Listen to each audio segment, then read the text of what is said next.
The desert sun burned like fire over the motor pool, turning the air into a shimmering haze.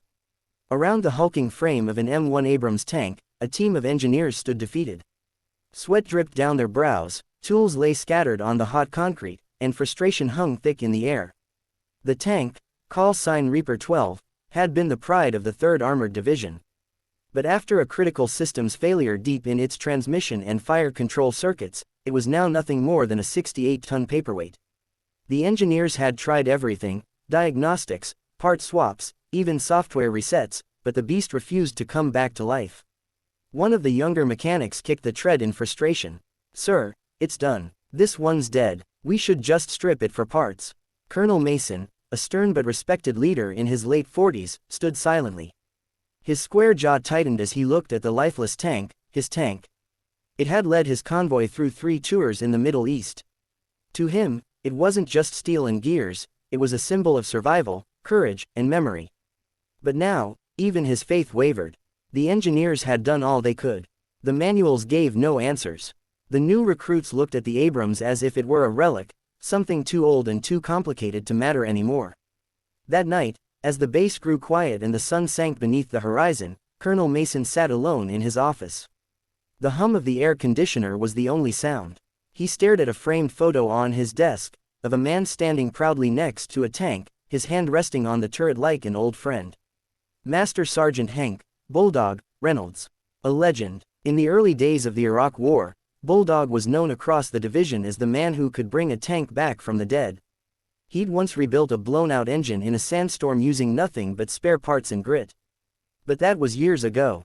Bulldog had retired, a veteran in his late 60s now, living quietly somewhere outside El Paso. Mason hesitated for a moment, then picked up the phone. "Get me Reynolds. 2 days later, a beat-up pickup truck rolled through the base gates. From it stepped a broad-shouldered man with silver hair, a faded army cap, and oil-stained hands that had seen more machines than most could name. His gait was slow, but his eyes were sharp, like someone who had never truly stopped serving. The younger engineers watched in curiosity and disbelief. "That's him," one whispered. "The old guy." Bulldog just smirked and said nothing.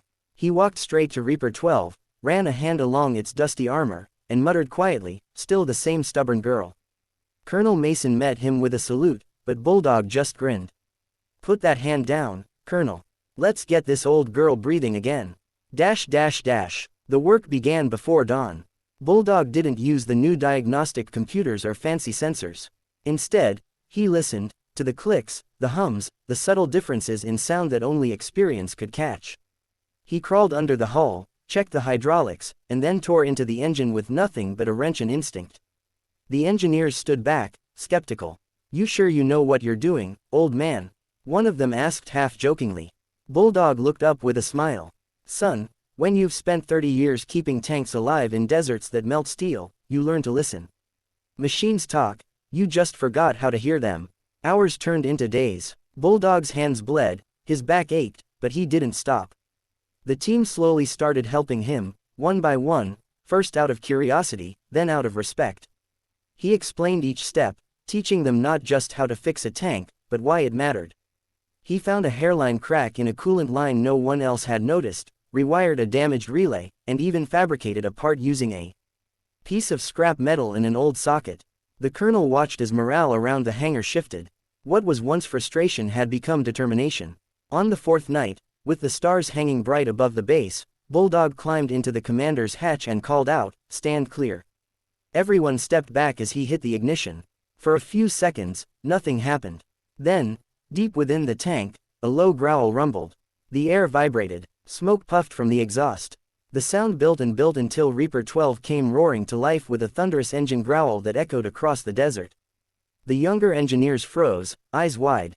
Some cheered, some just stared in disbelief. Colonel Mason stepped forward, unable to hide his smile. "She's alive." Bulldog climbed down, wiping grease from his hands.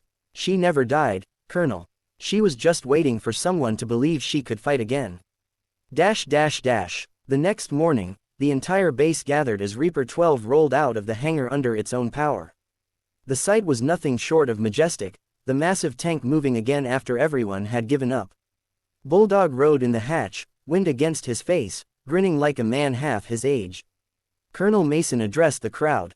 "Let this be a reminder," he said, voice steady, "that no machine, no mission, and no man is ever truly finished, as long as someone still believes in them." Bulldog handed the wrench he'd used to a young engineer, the same one who had doubted him days earlier. "Take care of her," he said. "And remember, machines don't give up. People do." The engineer nodded, eyes glassy. He'd learned more in 4 days than he had in 4 years of school. As Bulldog's truck disappeared down the dusty road later that evening, the sound of Reaper 12's engine still echoed across the base, strong, alive, and unstoppable.